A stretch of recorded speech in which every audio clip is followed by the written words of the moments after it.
أقف الآن وحولي جثامين الشهداء الذين قتلتهم قوات الاحتلال الإسرائيلي، ومنهم مجهول الهوية، ومنهم من تم التعرف عليه في مشاهد صعبة للغاية.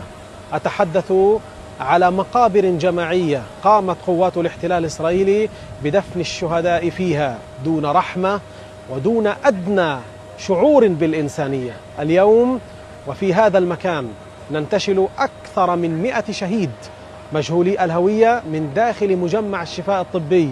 هؤلاء حق لهم أن يتم التعرف عليهم، وحق لعوائلهم أن تتعرف عليهم، لكن الاحتلال الإسرائيلي بشكل قطعي يرفض أن يدخل أي معدات ومستلزمات كي تتعرف العائلات على أبنائها، في جريمة لا يمكن أن تنسى وستبقى خالدة في ذكريات شعبنا، وفي لوحة من المأساة ومن الذل ومن الهوان لمنظومة إنسانية تدعي الإنسانية.